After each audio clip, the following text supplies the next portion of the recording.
During the summer of 2020, Antifa and Black Lives Matter rioters wrecked Seattle following the death of George Floyd.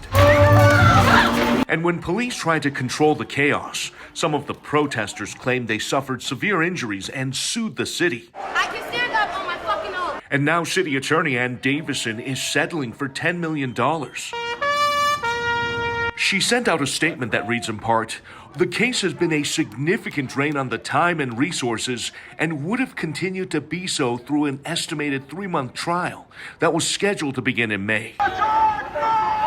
The city is also admitting no wrongdoing. There's been a lot of lawsuits against the city. Davison recently made a guest appearance on KVI Radio's The Ari Hoffman Show. Public safety has always been the number one thing for me, and being a good steward of public dollars. So my decisions, it will include those things. This is an honor of George Floyd! She was not in office at the time of the riots, and Jenny Durkin was still the mayor. I don't know. We could have the summer of love.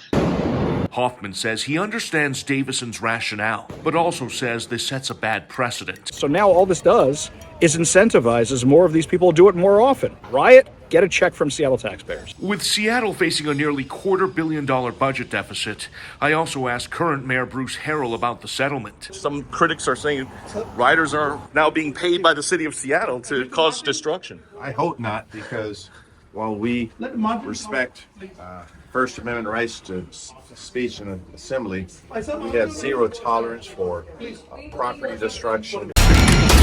50 people will get checks from this payout, including Seattle Public Schools teacher Ian Golash. No, we don't want you guys. Who tried to block my coverage of the demonstrations more than 3 years ago. Golash is a self-proclaimed communist activist, accused of pushing anti-Semitic propaganda in his classroom. He's also been arrested numerous times and convicted for criminal harassment. This is a guy who's got all kinds of woke priorities, and now the Seattle taxpayers aren't just paying his salary, but now they're giving him an extra 6-figure bonus this year. Along with activists, the city has also settled a lawsuit with a coalition of business owners and neighbors like Wade Biller. I realized this neighborhood had been seeing those protests and marching weeks on end, months on end. Biller says going to trial would have been a major gamble for the city, especially with a jury pool that could be anti-police and sympathetic to demonstrators. The risk becomes higher because it comes down to public opinion. Stuff that was captured on video is probably not going to look good on the city's behalf. We're not going to evacuate or abandon the East Precinct. Hoffman has obtained documents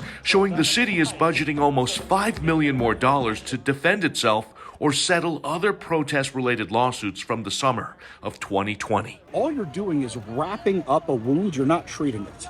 Because all you're doing is saying, we'll pay off the next people who do it, and we'll pay off the next people who do it, but that means you're still going to have a problem with people tearing down the city.